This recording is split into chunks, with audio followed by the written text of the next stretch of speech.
Selamat sore pada kawan-kawan semua, selamat sore pada kakak mbak-mbak narasumber. Terima kasih mau meluangkan waktu kita diskusi di Sanggar Sri Kandi, Rumah Perjuangan Sri Kandi Lestari. Jadi kita berbicara tentang lebih fokus pada dampak terhadap perempuan akibat dari kerusakan lingkungan ataupun pencemaran dan lain-lain. Jadi kita lebih banyak mengupas tentang tingkat tapak gitu. Nah, seperti kita ketahui, riset dari Greenpeace Harvard, polusi udara adalah pembunuh senyap yang menyebabkan 3 juta kematian di seluruh dunia. Nah, pembakaran batu bara adalah kontributor terbesar polusi udara yang menyebabkan peningkatan resiko kanker paru-paru, stroke, penyakit jantung, dan penyakit pernapasan lainnya.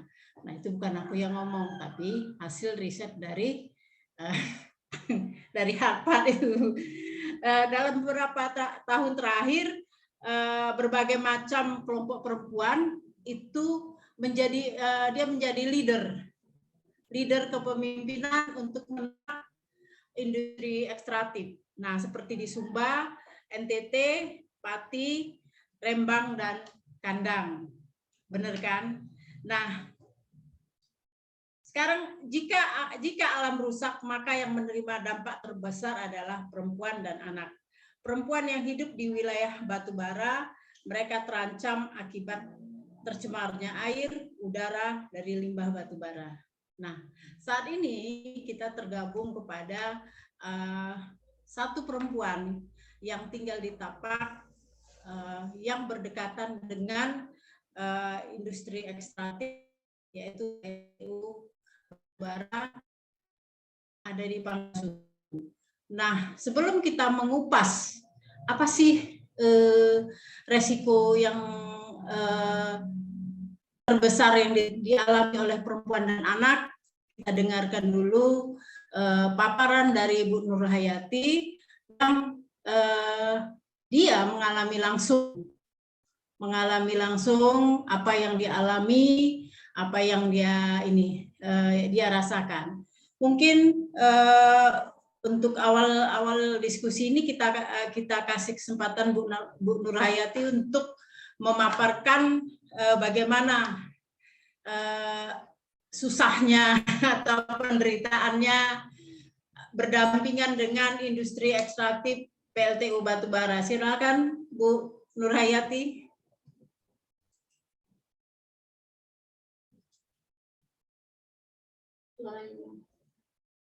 Bu, masih di mute suaranya. Oh iya. Assalamualaikum warahmatullahi wabarakatuh. Kurang jelas ya? Sudah jelas, cukup jelas.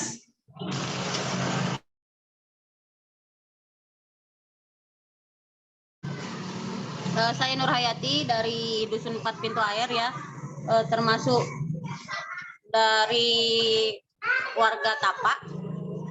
Jadi sebelumnya saya di sini ingin memaparkan beberapa tentang kondisi yang ada di daerah Tapak, yaitu di Desa Pintu Air khususnya. Kemudian yang kena ring 1 itu ada Sesiur juga, Tanjung Pasir juga, dan Lubuk Kertang juga. Jadi terkhususnya saya itu memaparkan di daerah saya, yaitu daerah Pintu Air. Nah, yang saat ini terjadi di daerah Pintu Air itu adalah kondisi semakin memburuk. Kalau saya katakan semakin memburuk. Kenapa?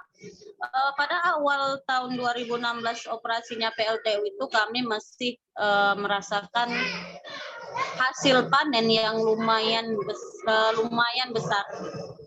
Kami masih merasakan hasil laut yang masih bisa dibawa pulang untuk mencukupi kehidupan keluarga kami. dan juga hasil-hasil tanam kebun kami yang masih bisa kita jual untuk kebutuhan-kebutuhan kami. Itu tahun 2016 awal operasi dari PLTU Batubara Pangkalan Susu. Tapi berlangsungnya sampai sekarang ini tahun 2021 berarti sudah 5 tahun ya. Kami semakin parahnya PLTU, saya katakan bahwa untuk sekarang ini kami itu tidak lagi mendapatkan hasil laut yang maksimal. Artinya tidak, bahkan memang keluarga saya itu, tetangga-tetangga saya juga itu sampan-sampannya sudah pada dijual karena tidak mendapatkan hasil laut yang memang untuk minyak dari nelayan aja, untuk beli minyaknya atau untuk membayar minyaknya aja itu kurang. Karena kan ngelaut itu mereka tidak sendirian, mereka punya teman atau kernet atau kalau mereka bilang di sini tuh anak dayung.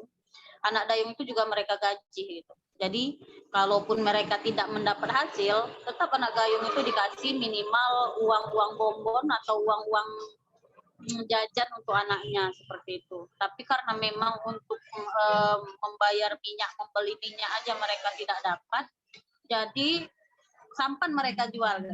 Jadi dari tahun 2016 itu masih lagi kami merasakan indahnya laut, masih lagi kami merasakan segarnya udara, itu masih lagi kami merasakan bersahabatnya tanah yang memang kami cocok tanami gitu. Jadi untuk hasil panen yang kami dapatkan itu saat perantainya itu kami bisa dapat 300 kilo. Jadi kalau misalnya 10 rantai itu sudah 3.000 kilo, 3 ton. Itu minimal, bisa lebih dari itu.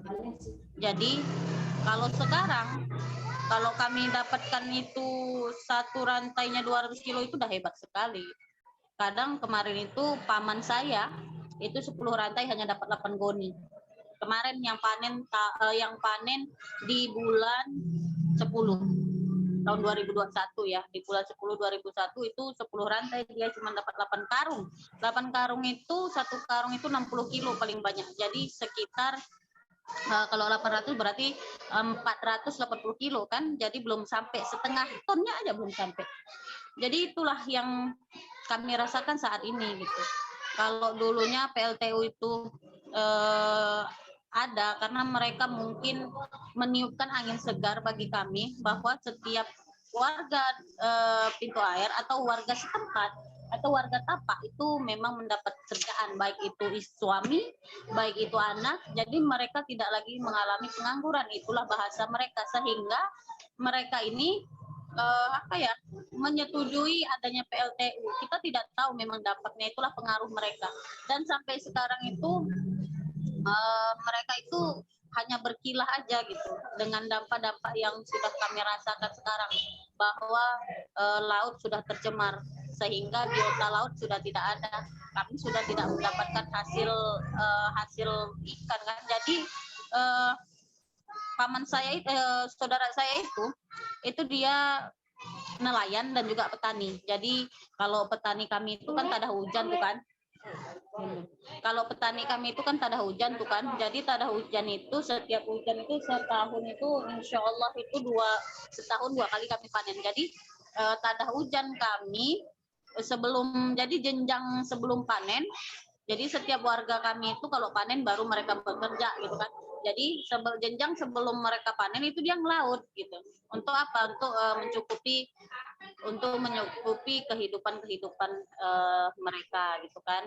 Jadi mereka sebelum panen itu mereka ke laut dan hasilnya lumayan. Jadi bisa untuk menutupi kehidupan. Tapi sekarang hasil laut tidak memadai, dijuallah sampannya. Dia mengharap untuk bagaimana kondisi kesehatan Bu Nurayati? Kalau kondisi kesehatan itu kayaknya khususnya di daerah Sesiur ya, yang saya tahu kalau di daerah kami pintu air itu sudah ada yang mengalami paru-paru yang hitam, kemudian gatal-gatal dan batuk-batuk ya. Tapi kalau misalnya desisior yang saya tahu dan saya langsung lihat itu mereka sudah mengalami gatal-gatal parah. Tangan-tangannya itu sudah penuh, tangan-tangannya itu sudah penuh ini gatal-gatal yang berair, yang keluar air bertanah, kemudian kumat lagi sampai kemaluan mereka atau kemaluan mereka sudah mulai itu gatal-gatal sampai paha-paha itu sudah mulai itu menjalar terus, khususnya di salah satu sekolah di daerah Sesior itu santriwannya itu sudah mengalami parah gatal-gatal parah dan mereka sudah memang tidak betah lagi di sekolah itu karena itu jadi kondisi untuk belajarnya pun tidak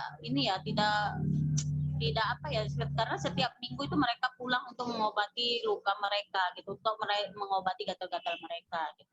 Itu mungkin paparan dari saya dulu singkat. Nanti mungkin selebihnya mana tahu memang bisa saya nanti ada yang mau bertanya, mana tahu bisa memang saya jawab, mungkin saya jawab. Itu aja, sekian dari saya. Assalamualaikum. Waalaikumsalam. Itu paparan dari Bu Nur Hayati yang di tingkat Pak Tapak. Nah, karena kebetulan kita juga pendampingan di sana memang cukup parah. Kita punya sih dokumentasinya.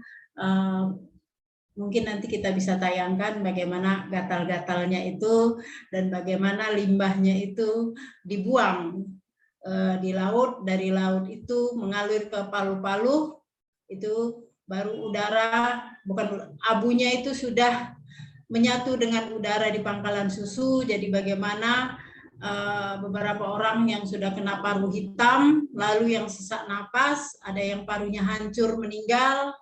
Nah itu semua yang terkena itu perempuan.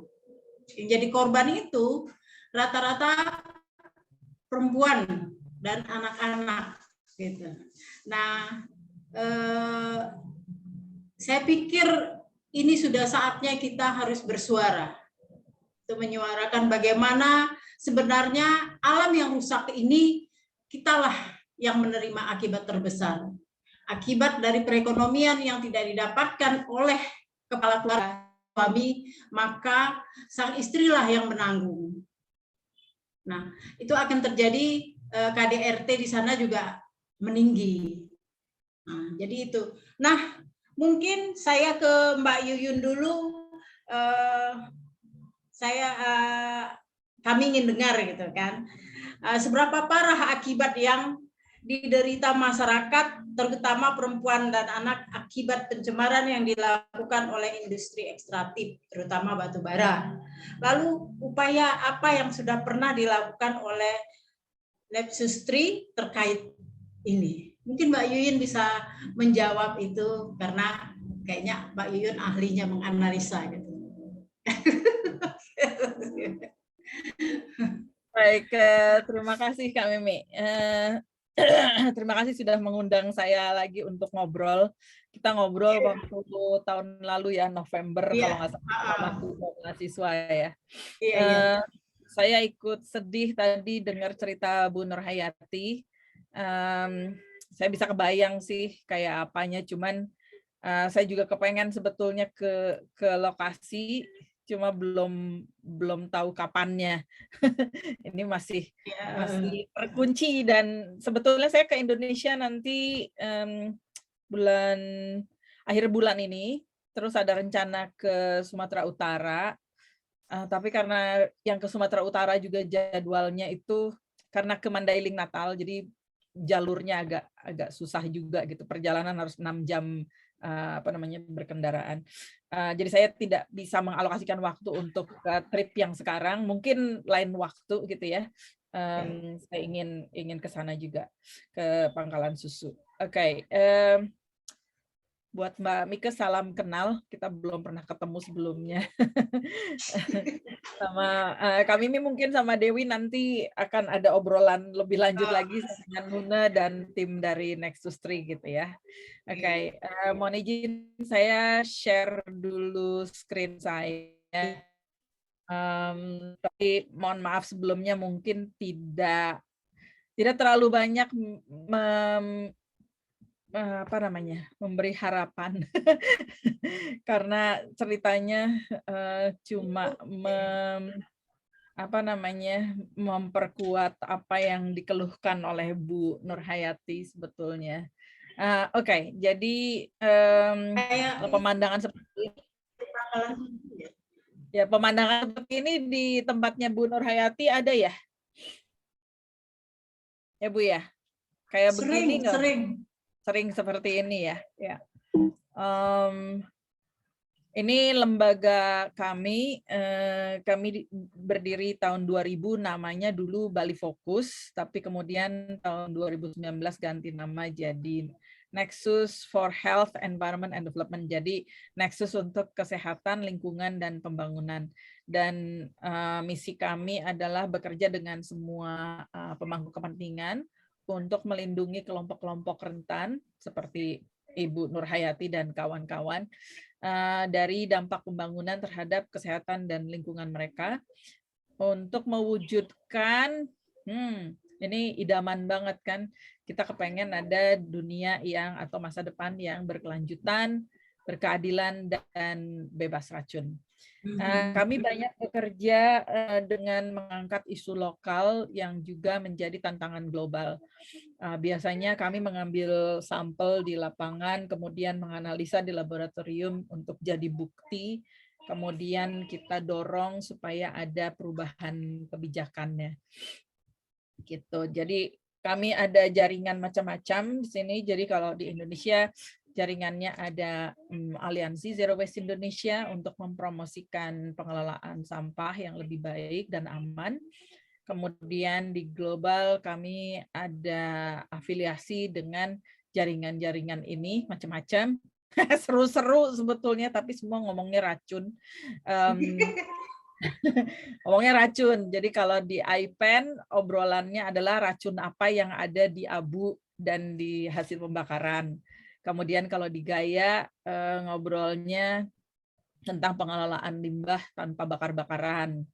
Kalau di Basel Action Network ngobrolnya mulai dari ekspor impor limbah berbahaya beracun sampai dengan ekspor impor plastik, termasuk di Break Free from Plastic. Ini grup network baru dari 2015 untuk mengadvokasi isu-isu plastik dan pencemaran.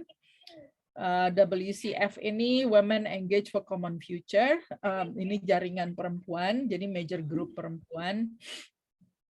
Mereka ada di beberapa negara juga cabangnya. Dan biasanya saya jadi expert WCF atau Women Major Group untuk Gender and Chemicals. Sekarang saya sedang membantu teman-teman di Kenya dan di Tunisia untuk menyusun kajian gender and chemicals. Jadi kajian kimia dan gender, dampaknya bagaimana terhadap perempuan dan laki-laki. Kemudian jaringan yang ini adalah khusus tentang tambal gigi. Aneh-aneh kan. Jadi daya tahan tubuh kita tuh akan terpengaruh kalau kita punya tambal gigi yang pernah tahu kan tambal giginya warnanya keperakan gitu. Nah, itu merkuri sebetulnya ditaruh di mulut kita, coba kebayang nggak? Jadi kalau ibu-ibu yang di daerah Tanjung Susu, daerah Tapak, Tanjung Pasir, ini kalau badannya nggak kuat, terus punya tambal gigi banyak, ditambah dengan yang pencemaran udara gitu ya, wah ini udah top up-nya udah macam-macam nih. Kemudian yang terakhir ini The Earth Project di Inggris ini, di UK dengan beberapa perguruan tinggi untuk mempromosikan sustainable planet. Asik-asik dan seru-seru sih sebetulnya, tapi saya memanfaatkan jaringan ini supaya kita bisa menyuarakan masalah di Indonesia lebih luas lagi gitu. Nah, ini cuma background aja sih ya. Sensus penduduk Indonesia katanya 2020 itu 270 juta jiwa. Terus rasio ini menarik kalau buat saya. Rasio jenis kelaminnya itu perbandingannya cuma beda 2 aja. Jadi ada 102 laki-laki, perbandingannya ya, 102 penduduk laki-laki itu untuk 100 penduduk perempuan. Jadi cuma beda sedikit sebetulnya. Jadi kita sudah hampir sama sekarang perempuan dan laki-laki jumlah penduduknya. Masalahnya, ini yang di kanan nih menarik sebetulnya, karena dari kajian yang dilakukan oleh ada Perkumpulan Fertilitas Indonesia namanya, Perfitri. Mereka ini yang disajikan cuma data sampai dengan 2012 ya. Sebetulnya mereka punya data sampai dengan yang terbaru, tapi saya belum sempat cari yang terbarunya. Tahun 2012 itu ada 3,8% penduduk yang pasangan sudah menikah tapi tidak punya anak.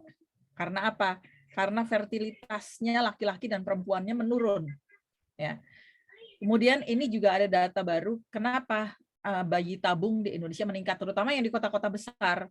Dan ini saya dapat informasi juga dari beberapa kawan, memang mereka bilang mereka sekarang kesulitan, begitu menikah tidak bisa langsung punya anak. Jadi harus ke dokter spesialis dan sebagainya.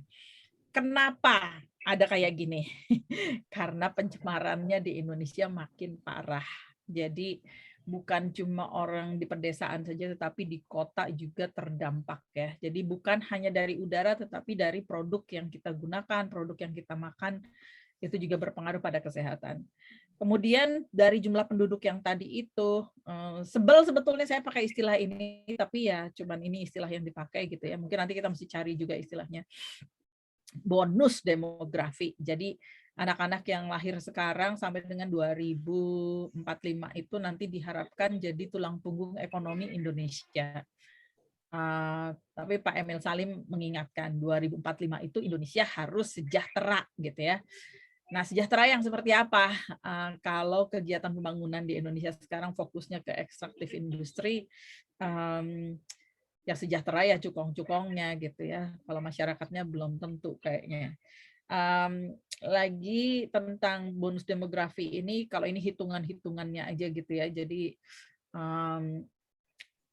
agak menyebalkan sebetulnya karena kita jadi mengandalkan para anak muda gitu ya untuk kasih makan yang tua-tua gitu. Mohon maaf banget gitu. Saya ini nggak adil sebetulnya, tapi kita juga pernah pada satu saat kita yang mengemong yang kecil-kecil ini gitu ya. Cuman kalau ini diandalkan generasi muda untuk jadi sumber pendapatan negara, tetapi dari sejak kecil mereka diracuni dari sekarang, ya gimana Indonesia mau untung gitu loh. Jadi bukan untung kali ke depannya, mungkin buntung gitu, karena anak muda yang lahir sekarang ini tadi aja fertilitas gitu ya. Ini aja bayi tabung, kemudian yang pasangan yang tidak dapat anak itu udah makin meningkat gitu setiap tahunnya. Saya nggak tahu nanti 2045 kayak apa kondisinya. Kalau di internasional, di Amerika dan di Eropa, ada penelitian namanya Dr. Shana, aku lupa masukin tadi, Dr. Shana Swan yang ini bukunya. Jadi dia menunjukkan bahwa bye-bye. Sorry. Ya, bye-bye. Cucu saya nih lagi intervensi. Jadi di buku itu tadi si Dr. Shana Swan menunjukkan bahwa tahun 2045 itu spermanya laki-laki di Amerika sama di Eropa itu udah rendah banget. Jadi kita kemungkinan akan laki-laki akan punah atau generasi berikutnya susah didapat gitu ya, karena fertilitas atau tingkat kesuburan dari sperma itu menurun banget gitu. Nah, di Indonesia studi tentang itu masih tidak terlalu banyak, jadi cuma dari perkumpulan fertilitas tadi itu aja datanya seperti itu. Biasa kalau di Indonesia data-data kayak gitu kan agak susah didapat gitu ya. Anyway, jadi saya nggak tahu berapa banyak sebetulnya bonus demografi yang diharapkan bisa hidup sehat dan fertil, kemudian bisa mempunyai anak lagi ke depannya gitu ya. Itu tanda tanya besar sebetulnya. Oke, dan itu dipengaruhi dari pencemaran di lingkungan, bukan hanya dari PLTU, tapi juga dari berbagai produk, kayak misalnya plastik-plastik yang kita pakai itu juga kimia-kimianya akan menyebabkan gangguan pada fertilitas dan sistem reproduksi, baik laki-laki maupun perempuan. Ini peta ini dibikin oleh staf kami untuk menunjukkan lokasi PLTU di Indonesia. Jadi peta ini nanti kalau diklik sebetulnya ini bisa keluar dan bisa kelihatan, dan di setiap lokasi ini ada detailnya PLTU apa, kapasitasnya berapa megawatt, didirikan tahun berapa, kemudian jenis boilernya apa, apakah dia fertilizer atau CFB atau stoker gitu ya. Jadi ada macam-macam. Kemudian juga peta ini adalah sebaran fly ash dan bottom ash yang hitam itu. Jadi setiap bottom ash ini abu terbang ya. Kalau ash saya tahu nih ya, kerak kali ya. Nah, itu sebetulnya kategorinya dulu adalah limbah berbahaya beracun. Karena abunya halus sekali, ukurannya kecil sekali, bisa masuk langsung ke paru-paru kita yang bagian paling dalam. Tetapi awal tahun 2021, pemerintah mengeluarkan peraturan bahwa abu terbang dari PLTU itu dianggap tidak berbahaya beracun lagi. Jadi ini yang juga mungkin harus diperhatikan oleh ibu-ibu dan kawan-kawan di daerah gitu ya. Karena pemerintah ini makin melonggarkan peraturan sehingga standar atau peraturan pemerintah yang ada itu tidak melindungi kesehatan masyarakat karena dianggapnya tidak berbahaya beracun. Sementara itu di kajian-kajian sebelumnya tahun 90-an gitu, KLHK memasukkan faba ini yang fly ash dan bottom ash disebutnya faba sebagai limbah berbahaya beracun karena apa? Satu, mengandung radioaktif. Dua, mengandung logam-logam berat yang kalau berakumulasi atau dipajankan terus kepada kita setiap hari 24 jam, itu akan berpengaruh pada kesehatan kita. Cuma waktu awal 2021 dengan adanya Undang-Undang Cipta Kerja, Undang-Undang Cilaka itu gitu ya, kemudian ada standar baru yang menganggap bahwa faba itu bukan limbah B3 lagi, itu membuat kesehatan kita makin terancam sebetulnya. Nah, dampak dari, mohon maaf ini bahasa Inggris saya belum terjemahkan, saya ambil dari pemerintah Inggris, UK Environmental Agency. Jadi dampak dari pencemaran udara ini akan berbekas atau akan berlangsung terus sampai seumur hidup, karena kalau dari sejak kecil, sejak kehamilan dia sudah terdampak atau terpajan. Ini pada saat anak lahir bisa macam-macam kan, ada yang asma, ada yang bengek, ada yang sistem paru-parunya tidak berfungsi dengan baik, wheezing itu yang ngik-ngok gitu ya, bengek dia gitu. Kemudian ada yang sakit jantung, macam-macam di anak-anak yang waktu hamil ibunya terpajan. Jadi ini Bu Nur Hayati harus hati-hati ya, ibu-ibu yang hamil-hamil di tempatnya ibu nih harus dikasih ekstra pemahaman gitu supaya bayinya tidak terlalu terganggu. Kemudian pada saat si anak ini nanti dewasa, meskipun kemudian dia pindah ke tempat lain, karena dia dari sejak lahir itu sudah terganggu organ tubuhnya, maka dia akan berlanjut terus sampai dengan dewasa. Dia akan punya gangguan penyakit asma, kemudian penyakit jantung, stroke, penyakit kanker. Ada anak-anak juga yang langsung kena kanker paru-paru gitu ya, atau ada gangguan, kalau masih kecil nggak kelihatan tekanan darah tingginya, tetapi kalau dia sudah mulai agak dewasa akan mulai terlihat tekanan darah tinggi, kemudian diabetes, macam-macam penyakit-penyakit itu ya, yang sebetulnya itu diakibatkan dari pencemaran udara. Kalau sudah tua lebih parah lagi lah itu, ada pikun dan lain sebagainya gitu. Polusi udara itu, nah yang seperti ini di Jakarta waktu tahun-tahun kemarin kan sebelum COVID seperti ini sebetulnya situasinya. Dan ini juga di dalam kabut seperti ini ada abu terbang sama bottom ash. Abu terbang itu yang halus-halus seperti ini, yang kalau misalnya di rumahnya Bu Nur Hayati mungkin harus ngelap lantai dan sofa itu beberapa kali sehari kali ya. Jadi pasti itu kelihatan tuh debu-debunya.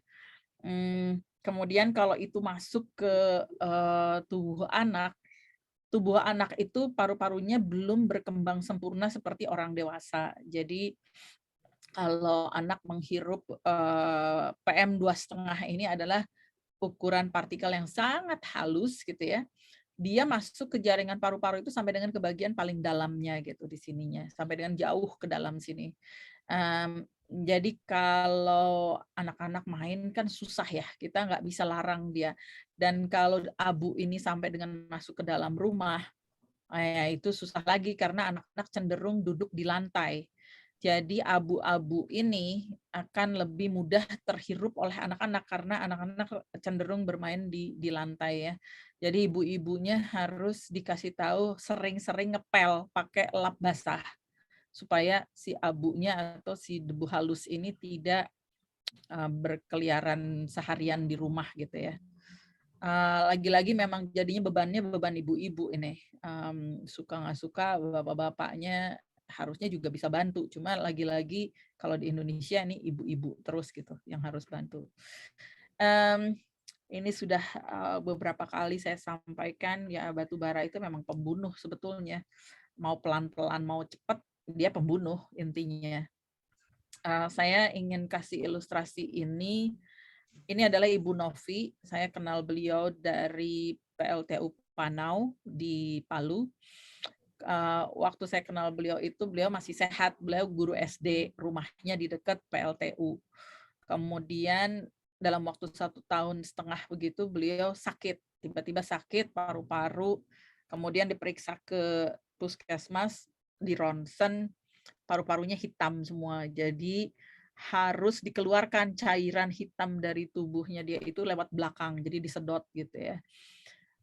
Kemudian dicek lagi ternyata bukan cuma cairan hitam saja di paru-parunya, tapi beliau kena kanker nosofaring. Jadi di apa namanya di bagian tenggorokannya dia sebelum masuk ke paru-parunya. Jadi beliau kena kanker itu, kemudian tidak bisa diobati di Palu, jadi dibawa ke Rumah Sakit Darmais. Saya sempat menengok beliau juga waktu beliau berobat di Rumah Sakit Darmais. Ini tahun 2018 nih, bulan Juni. Kemudian beliau diterapi di situ beberapa bulan, 5 bulan apa 6 bulan gitu ya. Suaminya sampai jadinya nggak bisa kerja lagi karena harus nemanin istrinya. Jadi ditemani oleh istrinya dan sama suaminya dan sama iparnya di sini waktu berobat ini. Saya sempat minta supaya si iparnya itu kalau bisa kasih hasil ronsennya, saya bilang itu minta hasil ronsennya karena saban kali saya tanya kata dokter apa gitu kemarin, terus diperiksa di Rumah Sakit Persahabatan, Rumah Sakit Darmais itu diagnosisnya apa ya kita nggak tahu, disimpan sama dokternya. Tapi saya tahu di mana nyimpannya. Jadi saya bilang bisa nggak itu kita curi-curi dapat hasilnya gitu, karena kita sebagai pasien kan harusnya mendapatkan hasil analisa dari dokter dan dari rumah sakit ya, tapi waktu kasusnya Bu Novi itu dia nggak dikasih gitu. Jadi saya bilang wah ini nggak benar juga nih kalau rumah sakit nggak ngasih gitu. Kemudian sesudah diobati dan habis siklus kemoterapinya, Bu Novi pulang, tapi cuma bertahan 2 bulan kemudian beliau meninggal. Saya sedih sebetulnya karena tadinya saya pikir kita bisa membantu banyak, tapi kalau sudah kena kanker kan kita nggak ada jaminan bisa ini ya bisa sembuh.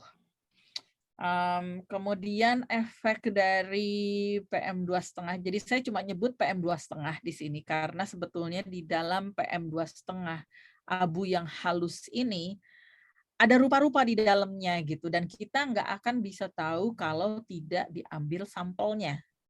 Masalahnya adalah kita harus ngambil sampel PM2,5 dulu, baru kita bisa analisa lagi lebih jauh lagi di dalamnya ada apa saja gitu. Nah, sebelum sampai pada analisa ada apa saja, sebetulnya abu yang halus bentuknya, ini juga sudah berpengaruh pada kesehatan, terutama ibu hamil ya, bisa meningkatkan tekanan darah tinggi. Jadi pada saat hamil sebetulnya tanpa pencemaran pun tekanan darah perempuan akan naik ya, karena ada beban tambahan baru, ada janin gitu ya yang harus tumbuh di dalam perut dan menekan semua organ tubuh. Tapi dengan adanya tambahan pencemaran udara, resiko tekanan darah ini makin tinggi. Dan kalau ibu-ibu hamil tekanan darah tingginya itu naik terus, dia ada kemungkinan nanti pendarahan atau preeklamsia waktu mau melahirkan, ada komplikasi gitu ya. Ini juga studi lain menguatkan itu. Jadi kalau ini melihat PB itu timbal di dalam PM 2,5. Jadi abu tadi PM 2,5 itu seperti tadi saya bilang sebetulnya isinya tuh macam-macam, dia ada arsenik, ada timbal, ada merkurinya, ada macam-macam pokoknya. Tapi kita nggak tahu kalau kita tidak menganalisa debunya. Jadi kita harus analisa dulu debunya. Yang ini adalah studi yang melihat konsentrasi timbal di dalam PM 2,5. Dan mereka melihat ibu hamil pada periode tertentu. Ini di Cina, dua-duanya studi ini di Cina. Saya lebih suka mengambil sampel di Cina karena PLTU di Cina itu gila-gilaan juga gitu. Kemudian pada saat dia hamil itu dipantau terus gitu ya. Terus di rumahnya juga dia dipantau terus, dia konsentrasi pajanannya itu ini 72 jam kalau nggak salah dipantaunya. Jadi ada sekian jumlah perempuan yang diikuti terus, kemudian dia harus pakai alat yang bisa memonitor, yang bisa memantau konsentrasi PM 2,5-nya selama 72 jam itu. 72 jam itu berapa? 3 hari ya. Kemudian mereka lihat ternyata tuh ada penyumbatan di pembuluh darahnya. Jadi ini yang meningkatkan tekanan darah. Jadi memperkuat atau mendetilkan studi yang ini. Nah,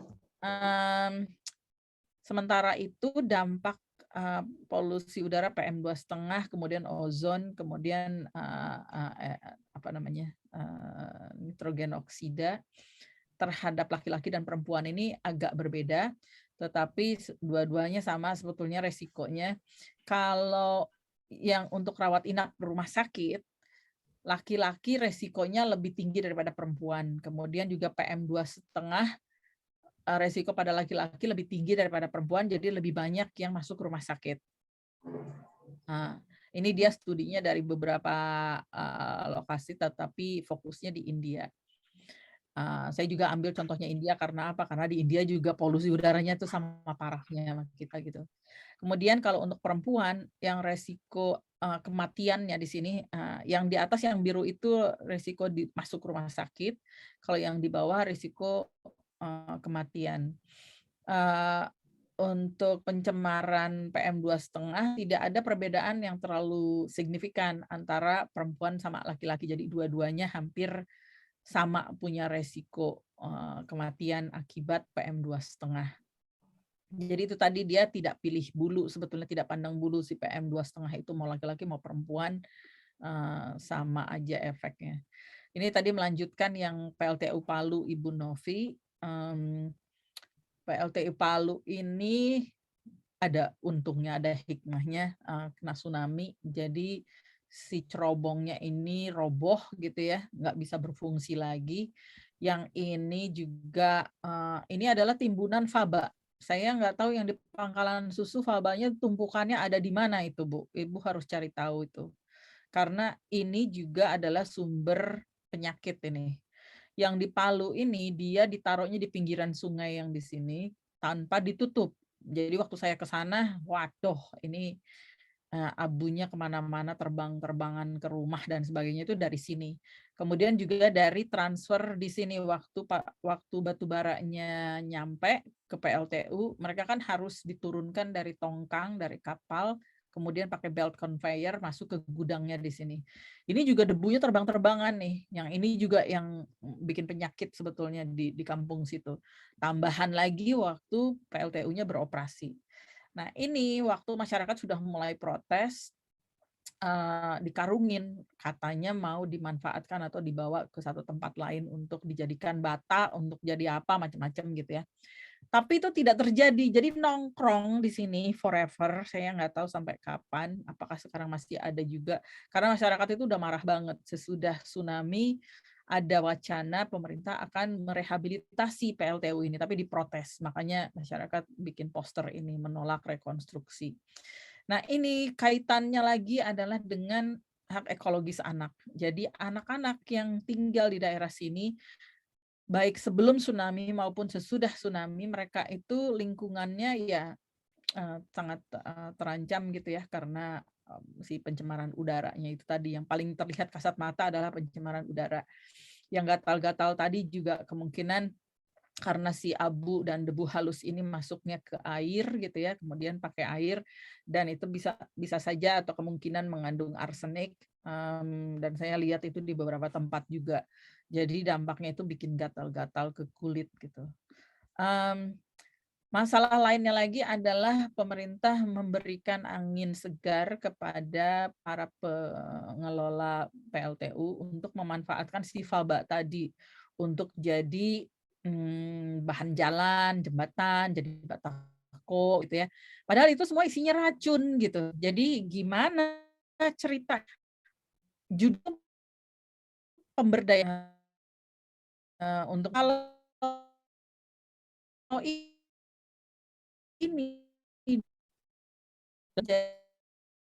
jadi ini tadi lah pusing pokoknya. Jadi meskipun ada peraturan atau harus melalui uji tekan lah sebagainya gitu ya, tapi itu nggak cukup standar atau peraturan yang mengharuskan si paving block dan segala macam ini dibuktikan bahwa mereka tidak mengandung racun-racun yang berbahaya pada lingkungan dan pada kesehatan manusia penggunanya gitu. Kalaupun ini digunakan di jalan gitu ya atau di tempat-tempat umum, tetap aja masyarakat kan akan terpajan juga gitu karena pada suatu saat ini melapuk gitu. Jadi yang anak-anak ini sebetulnya terpengaruh karena dia bukan hanya dari kegiatan di PLTU saja, tetapi pada saat penambangan pun anak-anak ini sudah banyak yang jadi korban gitu ya. Jadi kawan-kawan di Jatam kan banyak menyoroti juga soal lubang tambang, korban lubang tambang. Kasihan juga sih, pengen main tapi kecebur gitu ya. Karena lubang-lubang tambangnya ini tidak direhabilitasi dengan baik dan benar. Itu dulu dari saya. Jadi kami melakukan beberapa kegiatan sebetulnya untuk mengangkat atau mendorong mengadvokasi isu ini. Satu dengan program untuk anak-anak. Jadi kita mengkaji kondisi anak-anak di daerah tertentu sampai seberapa jauh polusi itu mempengaruhi kehidupan mereka.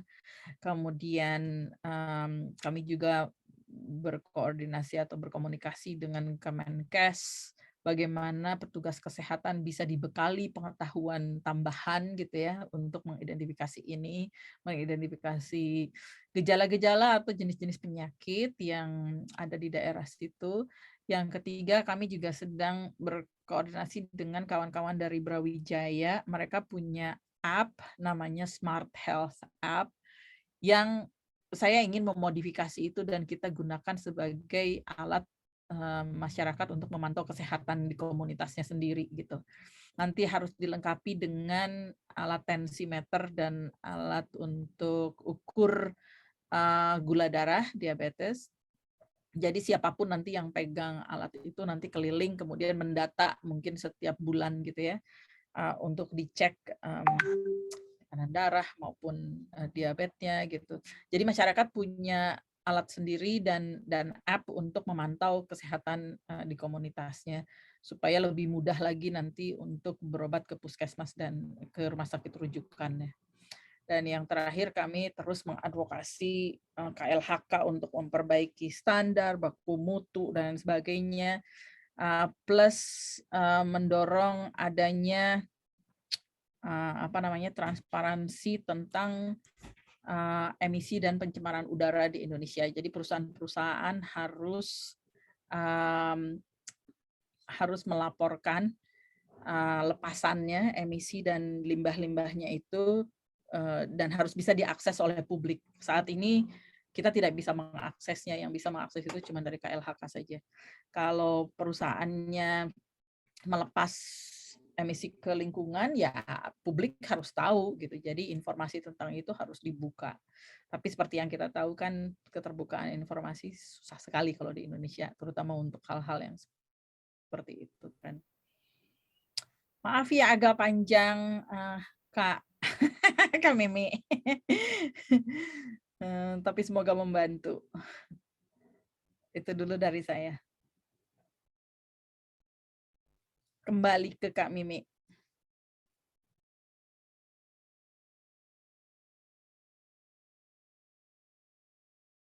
Dewi, Mimi.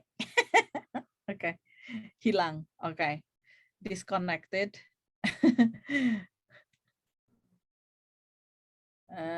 Oke, mungkin kita bisa ngobrol atau Mbak Mika. Muncul lagi. Oke. Kak Mimi, kembali ya ke dirimu ya.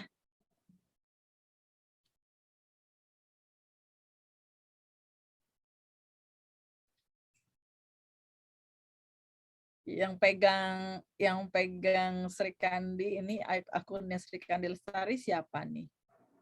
Dewi kah? I cannot hear you.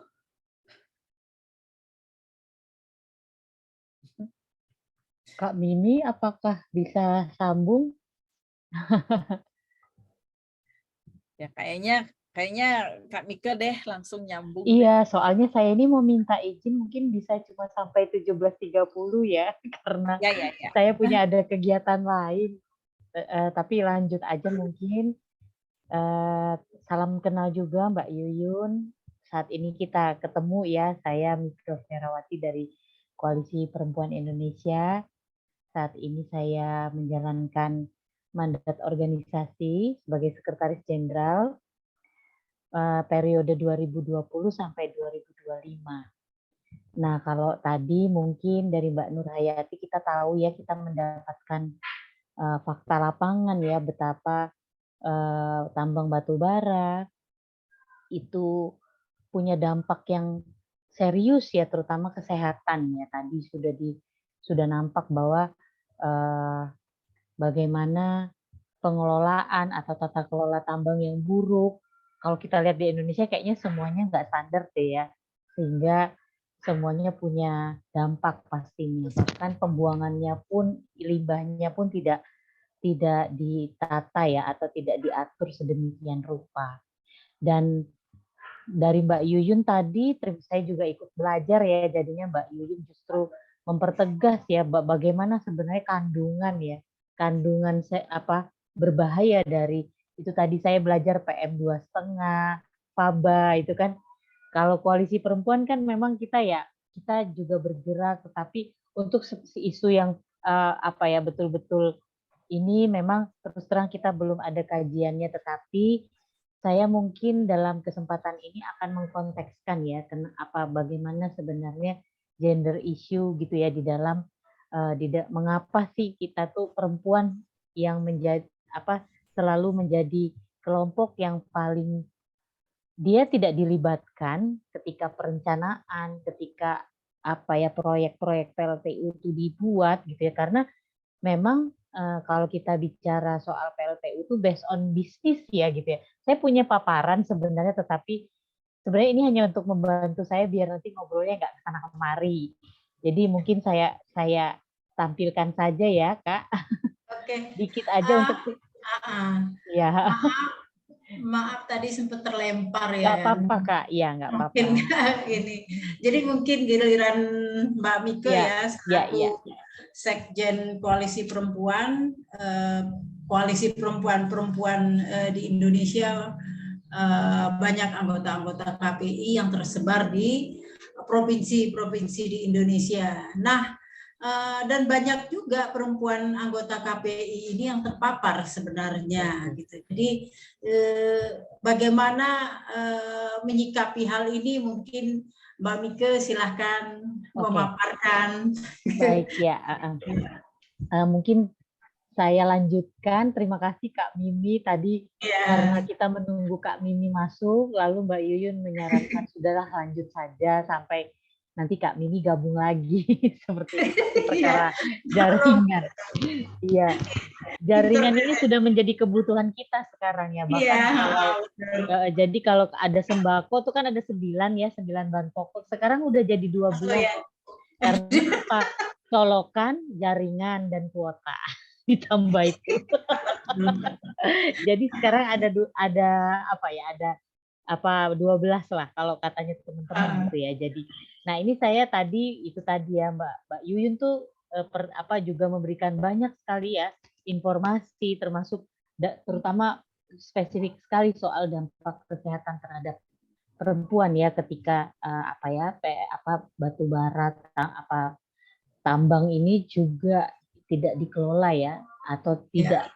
Maksudnya menurut saya ya saya sih memang bukan expert ya seperti saya yakin dengan kajian-kajian yang bagus seperti Mbak Yuyun, tetapi dalam beberapa hal memang juga kita menyikapi ya karena banyak sekali kasus. Nah, kasus itu bukan hanya dari segi ini ya, dan kita kalau koalisi perempuan tentu aspeknya kesehatan dan yang lain-lain ya. Tetapi saya mungkin mau langsung saja misalnya kita bicara ya tadi kalau tadi soal bagaimana yang sudah dampaknya yang betul-betul, tetapi mungkin saya agak ke belakang dikit ya, kenapa sih kita bicara posisi perempuan dalam wacana tambang ini sudah menjadi sesuatu yang harus penting ya, karena itu tadi dampaknya tuh ujung-ujungnya perempuan gitu ya.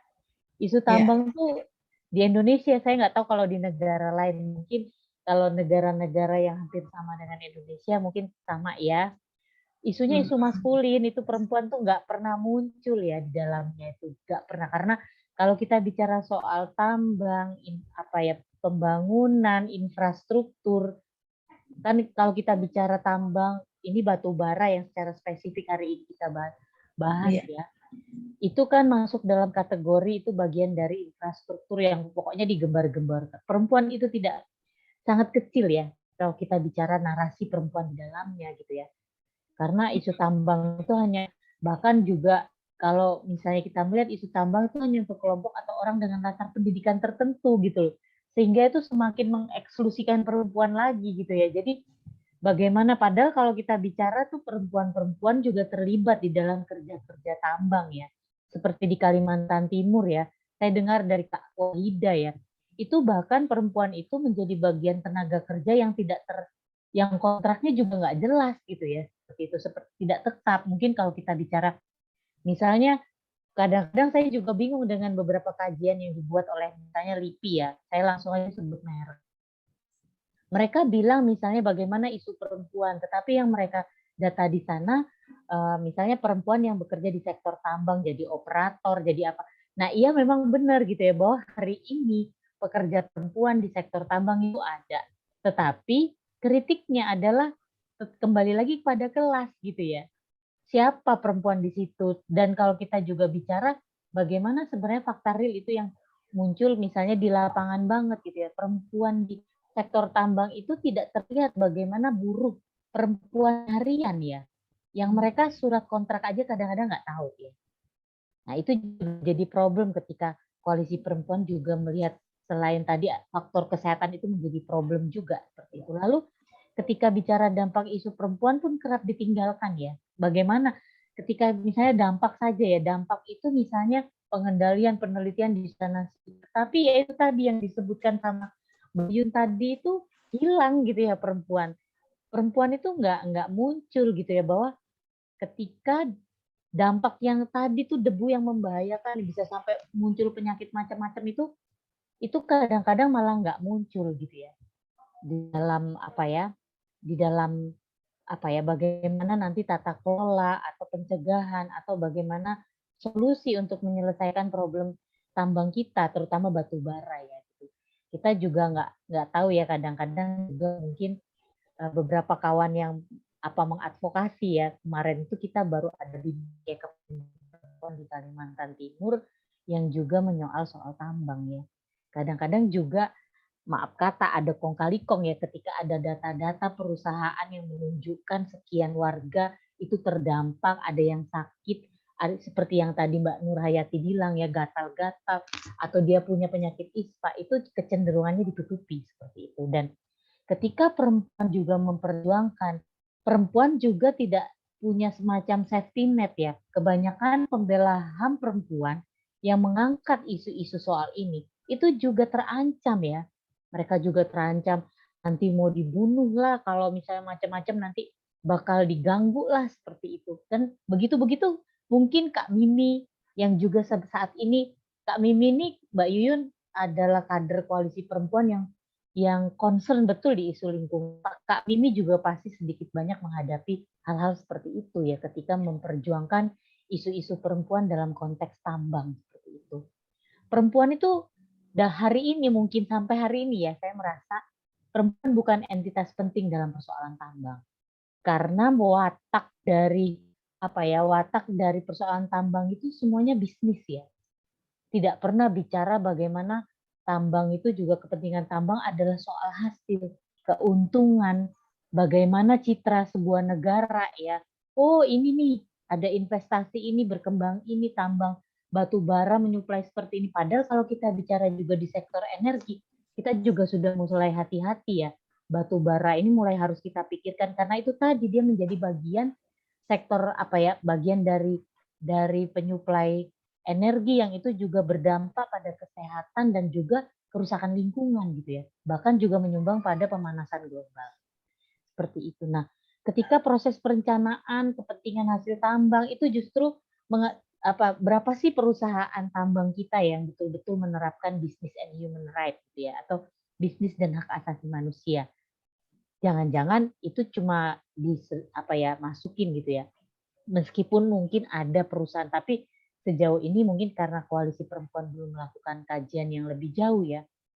Dulu koalisi perempuan itu juga pernah kerja bareng yang di daerah Jawa Timur ya, itu dengan pabrik Holcim, tapi ini semen ya seperti itu. Nah itu tuh kita menyarankan untuk ada SOP ya, bagaimana di sebuah perusahaan ini ada SOP seperti itu. Tetapi ya kita juga mereka setuju ya bahkan membuatkan, tetapi kita juga nggak tahu lagi bagaimana itu diimplementasikan dengan benar gitu ya. Lalu boro-boro bisnis dan human right, gender dan inklusi sosial itu pasti udah susah lagi ya gitu ya. Ini yang menyebabkan bahwa dampak-dampak yang tadi kena kepada perempuan dan kelompok rentan. Kelompok rentan ini kan kita banyak ya, kadang-kadang kalau kita bicara perempuan dan ketika itu dikerangkai gender, maka kita juga bicara bahwa ada kelompok perempuan atau kelompok rentan lainnya, lansia, disabilitas, balita. Kadang-kadang ini juga yang masih disalahkaprahi gitu loh oleh pemerintah daerah ya ketika kita beradvokasi. Wah ini kepentingannya perempuan nih, perempuan-perempuan liberal nih, perempuan-perempuan yang berpikiran ingin menggulingkan kekuasaan laki-laki. Kan bingung kan kita, padahal faktanya tuh udah jelas gitu. Ketika ada ada PLTU di situ, sejumlah orang terdata di puskesmas, sejumlah orang itu mengalami ISPA. Nah, setelah siapakah yang kena ISPA itu? Sekian perempuan, sekian balita, sekian anak. Nah, hal-hal seperti itu kadang-kadang justru malah terhambat dengan paradigma yang masih salah kaprah tadi. Nah, itu yang sebenarnya problem ya, atau PR panjang ya ketika kita bicara bagaimana perempuan, apakah ketika investasi itu akan dibuat, direncanakan, apakah dilibatkan? Itu juga tidak ada aspirasi kan. Ketika misalnya ada AMDAL lah seperti itu ya, kalau kita studi itu ya sudahlah ya, perempuan itu udah nggak mungkin lah muncul ya, karena yang di situ pasti kepentingan-kepentingan dan para penguasa-penguasa ya dalam hal ini ya, tentu saja ketika kita bicara itu laki-laki. Bahkan ketika itu menyasar ke area masyarakat adat, tentunya yang dipilih adalah kepala adat. Kepala adat siapa? Laki-laki yang tidak punya pengalaman real di lapangan ketika sebuah area itu dijadikan lokasi tambang. Itu kan kesehariannya perempuan yang mengatasi, perempuan yang mengalami. Bagaimana bisa sebuah perencanaan tambang itu juga memikirkan hal-hal yang dialami oleh kelompok lain kalau keterwakilan perempuan di dalam menyampaikan aspirasi saja sudah tidak dilihat seperti itu. Itu kan menjadi problem ya. Nah, kalau kita tadi ini ya keberadaan perempuan pun kalau misalnya di dalam konteks batu bara itu, ya itu tadi saya kadang-kadang lucu gitu ya kalau membaca kajian-kajian, terutama ini kajian saya juga ingin ya, beberapa kampus bagus ya mereka memberikan situasi yang kontekstual, tetapi kebanyakannya itu saya melihat problemnya adalah yang dilihat itu isu gender ketika kita bicara sektor tambang itu, oh sudah ada sekian operator yang di-hire oleh perusahaan gitu kan. Oh sudah ada berapa persen manajemen di perusahaan tambang itu yang itu posisinya perempuan. Fine, itu bagus. Tetapi kita belum tahu apakah keberadaan mereka itu juga menyumbang perubahan atau juga memberikan perubahan baik ya tentang bagaimana sebenarnya problem tambang dampaknya kepada warga masyarakat dan khususnya perempuan dan kelompok rentan atau kelompok marginal lainnya. Itu yang menjadi kritik Koalisi Perempuan Indonesia juga ya. Dalam beberapa kajian-kajian itu yang dilihat, oh perempuan juga sudah ada yang teknisi, engineer. Iya, itu bagus ya karena menunjukkan, tetapi kita tidak lihat apakah itu berdampak langsung ketika kita bicara ada pengurangan dampak kesehatan terhadap, ada pengurangan kerusakan lingkungan yang itu juga, atau ada dampak ketika area sumber penghidupan perempuan yang diambil oleh tambang ini juga diselesaikan. Karena kadang-kadang kan tambang itu nggak mau tahu ya. Misal sejumlah hutan itu dihabisi ya, ditebangi semuanya hanya untuk area tambang gitu ya. Padahal mereka tidak tahu hutan itu juga dimanfaatkan oleh perempuan untuk memenuhi sumber-sumber kehidupan sehari-hari, baik itu pangan maupun ekonomi. Tetapi itu tidak pernah menjadi sebuah pertimbangan ketika itu juga misalnya hutan dihabisi, sejumlah kebun dihabisi. Nah, ini pengambil keputusan ini kan para lelaki semua ya. Mereka tidak punya pengalaman itu. Sehingga ketika itu menjadi dampak itu baru ternyata sekian ini menjadi dampaknya, dan ternyata yang terbanyak adalah perempuan dan kelompok rentan ya. Ini kalau tadi Mbak Yuyun dan Kak ini ya itu bicara kesehatan, tetapi saya melihat ada menambahkan lah ya, meskipun itu ada irisan yang sangat banyak ya, ekonomi ya. Jelas ketika tambang ini dibuat, banyak sekali perempuan yang mengalami kehilangan sumber-sumber penghidupan, sawah, area hutan lah yang selama ini orang-orang tidak berpikir itu kan hutan, nggak ada manfaatnya. Nggak ada, padahal mereka nggak tahu perempuan adat itu mengelola akar-akaran obat-obatan herbal itu dapatnya dari hutan. Ketika hutan dihabisi, mereka sudah kehilangan sumber-sumber itu. Itu yang kadang-kadang juga kenapa sebuah perencanaan tambang dan yang lainnya itu meminggirkan perempuan seperti itu. Dan juga akhirnya ujung-ujungnya ketika itu habis, ketika itu tidak dipikirkan bagaimana solusinya, menggantikan sumber-sumber penghidupan atau sumber-sumber ekonomi yang hilang itu tidak dipikirkan oleh pemerintah atau bahkan juga para penambang ini gitu ya, perusahaan-perusahaan dan investasi-investasi seperti ini yang itu kita makin ngeri-ngeri sedap lagi dengan Omnibus Law kita yang Ciptaker itu, di mana itu terbuka sekali. Dan bagaimana itu semua bisa kita pantau gitu ya, masih bisa kita.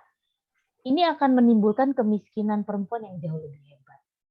Kesehatan tadi udah banyak sekali, saya mungkin nggak usah menambah, nggak usah cerita ya, karena tadi Mbak Yuyun dan Mbak Nurhayati sudah cerita ya bagaimana polusi yang dihasilkan tambang, yang itu juga mempengaruhi sumber tanah, air, udara, dan betul sekali beberapa cerita dari kawan-kawan Kalimantan.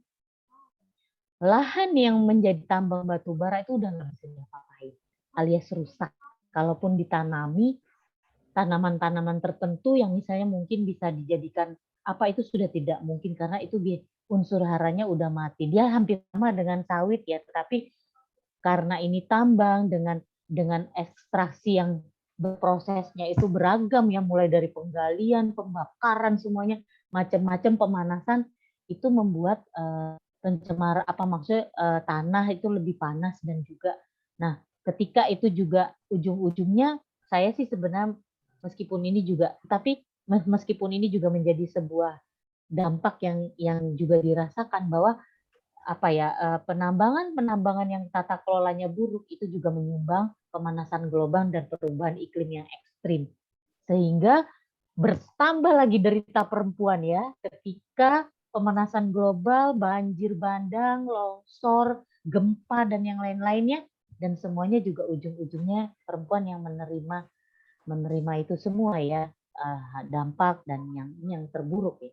Dan beberapa kajian ya, saya beberapa mendapatkan dari Kak Maimunah ya, Jatam ya, terjadi juga angka peningkatan kekerasan terhadap perempuan ya, karena ketika ekonomi hilang, ekonomi terbatas dan tidak ada alternatif lain yang dipikirkan, maka terjadi konflik di dalam keluarga yang itu ujung-ujungnya perempuan lagi yang kena KDRT dan yang lain-lain karena stres soal ekonomi dan yang lain-lainnya atau kehilangan sumber-sumber kehidupan yang selama ini menyangga keluarga ya. Nah, ini apa yang dilakukan kalau misalnya Koalisi Perempuan Indonesia beberapa ya itu melakukan gerakan penolakan komunitas ya. Beberapa di Kalimantan, Sumatera sebenarnya saya malah tidak menuliskan karena ini kerja-kerja Kak Mimi ya. Kak Mimi itu dia konsentrasi sekali. Saya malah lupa nih memasukkan Sumatera. Maafkan Kak Mimi ya karena tadi tuh saya tuh sambil nelpon-nelpon juga nih ya. Jadi Kalimantan Timur terutama ya. Beberapa itu mereka juga punya konsentrasi di situ, Jawa Tengah ya, beberapa tambang-tambang di situ dan Sulawesi ya. Lalu pendidikan kritis di komunitas perempuan. Jadi Koalisi Perempuan itu punya yang namanya Balai Perempuan ya. Saat ini Balai Perempuan kita itu jumlahnya sekitar berapa ya? 400-an lebih lah ya, yang ada di beberapa tersebar di 25 provinsi itu dan maksudnya tersebar di 1117 desa ya seperti itu. Nah, beberapa yang mereka memang areanya sangat sangat terdampak dengan tambang batu bara atau tambang-tambang yang lain itu melakukan pendidikan kritis ya. Nah, biasanya nih kawan-kawan kayak Kak Mimi nih gitu ya Kak. Kalau di Jawa Tengah itu ada Mbak Nuah ya, tapi mereka lebih bergerak di isu nelayan gitu ya seperti itulah.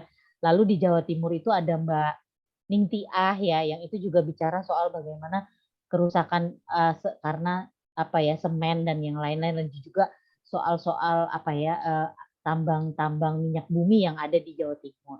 Nah, meskipun memang tidak mudah ya, ini juga yang harus saya refleksikan karena itu tadi perempuan juga mengalami hambatan soal literasi soal tambang itu sendiri. Perempuan ini jauh ya itu karena itu tadi perempuan itu memang tidak pernah dilibatkan ya atau diajak untuk dikuatkan. Nah, karena ini sedikit banyak Koalisi Perempuan juga mungkin memberikanlah semacam itu biasanya kita mengundang expert lah ya, mengundang kawan-kawan, biasanya Kak Mai ya, Maimunah ini, Mai Jebing kita kok.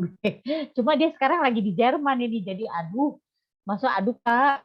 Nah, sekarang lewat online biasanya kita ini sektor energi dan perubahan iklim seperti itu. Kalau dulu sih ya gitu, karena kalau Kak Mimi kan di Sumatera ya, kita anggap ya sudahlah itu dipegang sama Kak Mimi gitu ya, tetapi yang lain-lainnya bahkan mungkin di tingkatan pengurus itu sangat kita sadari literasi atau pengetahuan soal tambang ini masih menjadi sebuah PR untuk kita kuatkan menjadi penguatan kapasitas kader juga. Dan advokasi di tingkat kebijakan publik ya, karena Koalisi Perempuan juga misalnya meskipun tidak berhasil ya, Ciptaker, karena mereka sembunyi-sembunyi banget kan, kucing-kucingan sama kita, lalu Minerba, sama. Jadi undang-undang yang begitu-begitu tuh kalau bisa perempuan itu nggak usah ikut-ikut deh gitu ya, karena kamu bingung nanti ini mau ditaruh di mana begitu. Kita ini energi juga kita juga ikut ya dalam advokasi kebijakan publik, dan saya yakin Mbak Kak Mimi ini juga pasti dia juga saya beberapa juga melihat sepak terjangnya ya untuk bicara soal kebijakan atau bagaimana melakukan dorongan ya bagi perusahaan atau perusahaan di tingkat yang akan bekerja dengan pemerintah daerah, dan kampanye publik ini juga masih terus kita lakukan ya. Mungkin sejauh ini mungkin kita membuat, dan memang belum terlalu masif karena sebenarnya Koalisi Perempuan juga masih dalam proses belajar juga. Dan saya senang banget hari ini tuh kita banyak banget dapat informasi dari Mbak Yuyun dan Mbak Kak Nurhayati ya. Saya mohon banget kalau bisa Mbak tadi materinya dibagi karena kita pengen juga ya, misalnya bicara soal ini ketika nanti ya kita, karena batu bara ini kan masih menjadi juga bagian dari energi yang diperjuangkan di Undang-Undang Energi nih. Itu pingin juga ya mendapat apa tadi data-data yang apa informasi yang tadi Mbak Yuyun kasih itu juga menjadi penguatan positif kita, Mbak Yuyun. Jadi hari ini senang banget saya juga diberi kesempatan untuk ngobrol ya meskipun ya ini yang sebenarnya cara sudut pandang Koalisi Perempuan Indonesia, kita lebih melihat bahwa ketika kita bicara soal tambang, batu bara kah itu atau yang lain-lain, konteks perempuan dan isu gender itu masih sebuah hal yang apa ya tertinggal lah seperti itu. Nah, ini belajar juga bareng dengan Mbak Yuyun, semoga ke depan juga kita bisa kontak-kontakan lagi ya Mbak Yuyun ya seperti itu. Saya biasanya nanti ini saya senang nih saya dapat apa ya kasarannya calon narasumber berikutnya yang bisa kita ajakin ya misalnya karena kebanyakan juga anggota Koalisi Perempuan itu belum banyak terpapar ya dengan isu-isu seperti ini. Itulah sebabnya perempuan sendiri masih jauh sehingga gerakan perempuan pun soal ini masih sangat apa ya masih belum terlalu kuat lah seperti itu. Nah dengan ini mungkin pertemuan ini dan yang lain-lainnya kita bisa sama-sama saling menguatkan. Itu dulu kayaknya sudah selesai, cuma sedikit slide saya. Terima kasih Kak Mimi dan Mbak Yuyun dan juga Mbak Nurhayati dan yang lainnya. Ya, Mbak Mika, sekedar informasi, Koalisi Perempuan Indonesia untuk wilayah Sumut itu masuk dalam apa namanya ya link dibersihkan Indonesia yang itu semua membahas persoalan apa namanya persoalan lingkungan dan transisi energi. Nah, Koalisi Perempuan Indonesia wilayah Sumut juga itu masuk dalam konsorsium STUEP. Nah, STUEP itu Sumatera Terang untuk Energi Bersih. Mantap. Nah, cuman jadi kadang-kadang saya takut juga kan memakai nama Koalisi Perempuan ketika saya lagi berbicara ke depan publik. Saya takut dikritisi. Siapa berani-beraninya pakai nama KPI ya, jangan gitu dong, ya kan jadi kakak kader harus pede okay. gunakan nama ini kakak ya besok gunakan Koalisi Perempuan sebagai alat juang kakak juga kan kakak anggota. Iya, makanya setiap kita buat acara webinar Koalisi Perempuan harus terlibat di dalamnya. Salah satu kader-kader Koalisi Perempuan ke depan akan ikut gitu rencananya Mbak Yuyun. Oke, mungkin kita bahas ini ada pertanyaan ya, kayaknya Mbak Yuyun sudah menjawabnya, tapi mengenai batu bara, apa itu Paba ya, Paba yang dijadikan batu bata, benar nggak Mbak? Mungkin publik juga harus tahu kenapa di Pangkalan Susu itu sisa pembakaran batu baranya itu memang dijadikan batu bata. Dan itu untuk membangun rumah itu sudah beredar luas. Sejak dikeluarkannya Paba itu sebagai limbah beracun, maka dibuatlah limbahnya itu menjadi batu bata. Nah ini pengetahuan lagi nih untuk kita, apa ininya, apa sih dampaknya kepada kita semua, karena jadinya menyebar ini, limbahnya ini menyebar ini. Nah kalau yang setahu saya merkuri itu selama belum dinetralkan tetap aja menjadi racun. Ketika batu bata itu digunakan dan itu air, siapa yang menghirup yang apa namanya yang meminum air, siapa yang apa itu ya, kita juga. Mungkin Mbak Yuyun bisa memberikan pandangannya secara ini sebelum kita akhiri gitu. Seru ini apanya. Ya, jadi sebetulnya kalau faba, aduh, ini kami minyak frozen lagi nih. Aku jawab aja ya. Sebetulnya, Iya. ya sebetulnya tuh ada persyaratan kalau faba itu mau dimanfaatkan, dia harus distabilkan terlebih dahulu. Jadi racun-racunnya itu harus dihilangkan dulu. Jadi nggak bisa langsung fabanya itu dibikin bata gitu. Eh, itu itu udah salah kaprah sebetulnya. Tetapi juga memang mungkin karena informasi ini tidak sampai kepada masyarakat, jadi masyarakat tidak tahu gitu ya. Jadi cuman dikasih tahu bahwa oh ini bisa dibikin jalan, bisa dibikin bata, bisa dibikin pondasi gitu ya. Mbahmu gitu kalau kalau yang ngerti sih buset enak bener lu ngomong gitu ya. Itu kan ada racun ini, ada itu, ada ini gitu. Makanya tadi saya minta sama Bung Freddy kirim dah saya batanya satu gitu ya. Atau kalau misalnya ada beberapa di situ yang bikin karena beda-beda, saya nggak tahu ditambahin apa aja gitu ya. Jadi ya bolehlah kirim sampai dengan 5 sampel tapi yang berbeda-beda gitu. Nanti kita coba lihat di laboratorium ada apa saja dalamnya gitu ya. Jadi kalau bisa juga sebelum itu, jadi waktu masih jadi fabanya, jadi abunya sebelum dibikin jadi bata, jadi bahan bakunya gitu. Nanti kami ambil juga sampelnya. Nanti sama Nune ya koordinasinya karena kita bulan itu nanti tuh pertengahan Maret kami ke Mandailing Natal dan ke Medan. Kalau misalnya nanti bisa kami bawa sekalian sampelnya pas lagi ke sana, nanti kan ketemuan kan. Iya, iya, benar, Sama benar. Panca Iya, kayak nanti kita ambil, ada memang sampelnya itu di sini. Nah, itu ya. perlu Mbak Mika, ini juga kan sangat perlu juga kita kan bayangin itu dijadikan dinding rumah dan itu mekanismenya Jadi di malah mana. didekatkan racunnya ke dalam kita, ke dalam rumah, ke dalam lingkup domestik kita tuh makin didekatkan. Gitu. Masuk Betul. dalam lingkaran terdekat ya kan.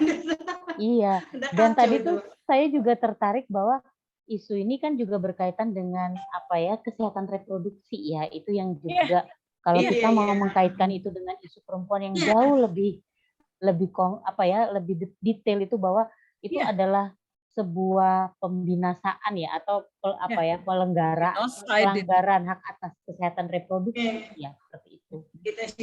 Betul. Jadi Makanya senang kalau banget nih. Besok kita undang deh, Mbak.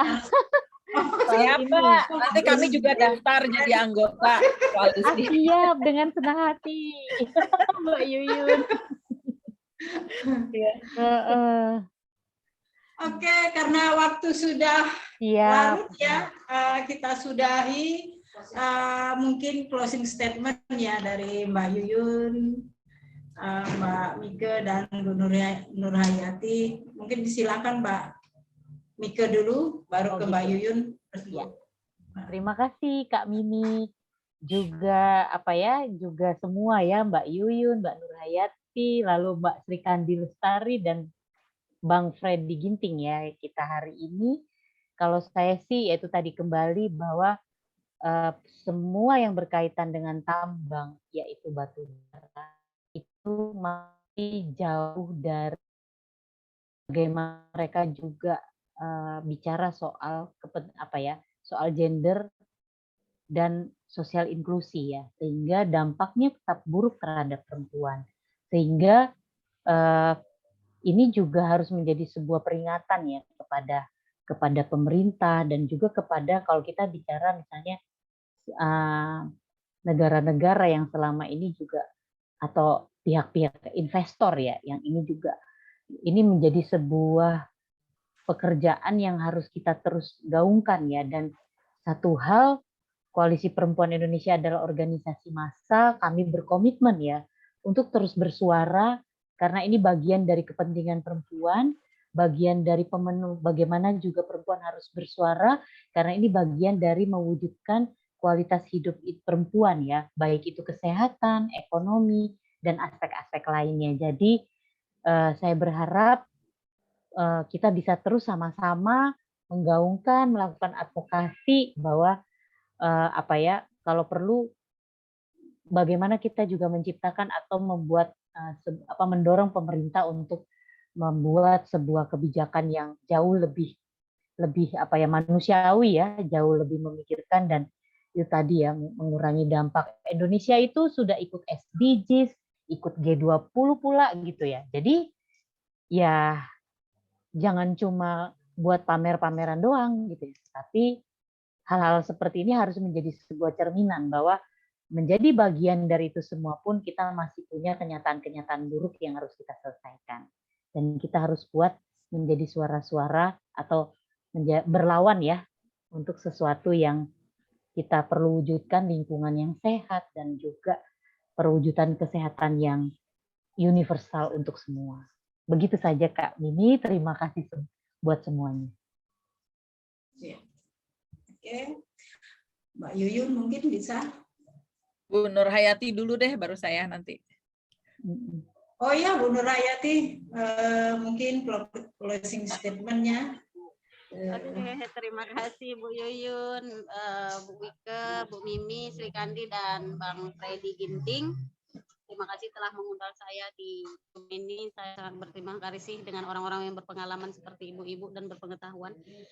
Kalau menurut saya sih banyak memang dari masyarakat kami yang tidak mengetahui bahaya dan dampak spesifik dari batu bara ini, sehingga memang mereka itu masa bodoh gitu. Yang penting mereka hidup aja deh gitu.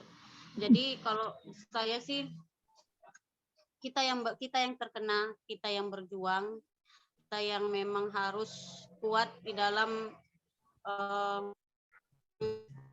atau memberi mereka banyak pengetahuan, karena memang kita yang harus di sini, kita yang harus memang berjuang dengan hidup kita gitu, dengan lingkungan kita. Dan mereka mungkin yang memang mengambil keuntungan dengan situasi seperti ini, saya harapkan tolonglah diperhatikan rakyat-rakyat kecil yang memang untuk makan aja mereka itu susah gitu, apalagi diberi dengan racun-racun yang mereka harus kena dampaknya, mereka harus kena penyakitnya, mereka harus kena susah makannya seperti itu. Jadi memang perjuangan ini sungguh sangat panjang, perjuangan ini memang sungguh sangat berat menurut saya. Jadi saya mohon untuk segenap yang memang pada saat ini ingin mewujudkan lingkungan hidup sehat, masyarakat sejahtera, kemudian Indonesia yang memang bersih lingkungan, saya mohon kita harus perhatikan masalah abu batu bara ini untuk kebersamaan kita, untuk hidup kita. Seperti itu aja. Terima kasih semua, terima kasih. Ya, terima kasih. Ya, terima kasih Kak Mimi, Mbak Dewi dan Mbak Mika, kemudian Bu Nur, Bung Freddy juga ini tadi udah banyak bertanya. Saya tadi lupa nambahin, saking kebanyakan cerita. Sebetulnya tuh ada satu lagi hal bahaya yang akan diterima sama ibu-ibu dan bapak-bapak yang tinggal di sekitar PLTU. Sekarang ini sedang gencar dipromosikan energi bauran atau mix energi dengan bahan bakar alternatif campuran pelet. Peletnya yang bagus ya, yang masih bisa diterima sebetulnya pelet dari hasil pertanian, misalnya cangkang sawit atau sekam padi, itu kita masih bisa terima. Tapi kalau pelet itu adalah dari sampah, itu akan ada campuran plastik dan sebagainya. Itu racun di plastik aja itu udah lebih dari cukup. Sekarang si racun dari plastik itu akan dibuat jadi pelet, dijadikan bahan bakar, dicampur dengan bara. Itu sebabnya tadi saya kepengen tahu sebelum jadi bata itu ada apa aja nanti gitu, karena kalau bahan bakarnya itu bukan cuma batu bara tetapi sudah ditambah dengan pelet, wah gitu, itu namanya wah gitu ya. Namanya disebutnya pelet RDF. Jadi RDF itu refuse derived fuel, udah pakai bahasa Inggris, tapi cukup tahu peletnya aja gitu ya. Nah, dengan seperti itu sebetulnya yang saya harapkan dan semoga kita bisa bekerja sama terus ke depannya adalah memperkuat masyarakat-masyarakat di kawasan-kawasan yang terdampak seperti Bu Nur Hayati dan kawan-kawan, supaya mereka lebih kuat, lebih paham apa yang terjadi di sekitarnya, kemudian juga kalau bisa melakukan pemantauan sendiri gitu ya. Dan kalau mau minta tolong dong ambilkan, cari tahu kenapa, ada apa dengan air kami dan sebagainya, atau di udara kami ada apa, mohon bisa bilang gitu supaya kita juga bisa saling membantu. Kami tidak menjamin 100% bisa bantu langsung, tetapi kita bisa colek sini, colek sana, colek sini, colek sana. Jadi supaya masyarakat juga tahu apa yang terjadi di sekitarnya dengan informasi yang benar dan secara sains, secara keilmuan itu cukup sahih atau solid gitu. Ya saya harap ke depannya kita bisa kerjasama lebih jauh lagi. Itu aja. Semoga kuat ya Bu ya. Saya lupa satu lagi. Yang waktu cerita tadi tentang Palu. Jadi sesudah tsunami itu kan PLTU-nya tutup tuh. Ternyata apa coba? Perairan kembali jernih. Jadi masyarakat nelayan bisa melaut lagi, tidak usah jauh-jauh gitu ya melautnya. Dekat-dekat saja bisa dapat ikan lagi. Kemudian yang menariknya lagi apa? Ikan dolphin mulai berterbangan lagi. Jadi sekarang masyarakat mulai berpikir, wah kita bikin wisata dolphin. Can you imagine that? It's beautiful. Jadi sekarang tuh masyarakat di Palu, di Panau, bahagia karena PLTU sudah nggak ada lagi karena rusak. Masa kita harus berdoa ada tsunami dulu ya? Tapi itu saya pengen nunjukin bahwa di daerah lain yang PLTU-nya sudah tutup, lautan dan apa namanya alam sudah lagi. Ada perubahan yang baik ya, Mbak. Itu bukti tuh. Jadi kalau nggak ada pencemaran berarti sebetulnya Bapak Ibu masih bisa bercocok tanam dan melaut dengan nyaman lagi gitu. Itu aja. Terima kasih. Oke. Terima kasih diskusi yang seru, yang hebat, dan banyak pengetahuan yang kita dapat. Semoga ke depan masih mau lagi kami undang di Rumah Sri Kandi, Rumah Perjuangan. Nah, kita sudahi sampai di sini karena sudah larut ya, bentar lagi memasuki maghrib. Jadi terima kasih banyak Mbak Yun, Mbak Mike. Terima kasih banyak semuanya. Sama-sama Kak Mimi, Mbak Yuyun, Kak Nur Hayati. Sama.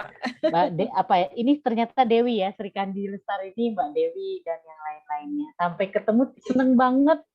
Dan kita juga mungkin ke depan bisa kolaborasi lagi ya Mbak Yuyun. Ya. Oke. Terima kasih Kak Mimi. Mari. Ya.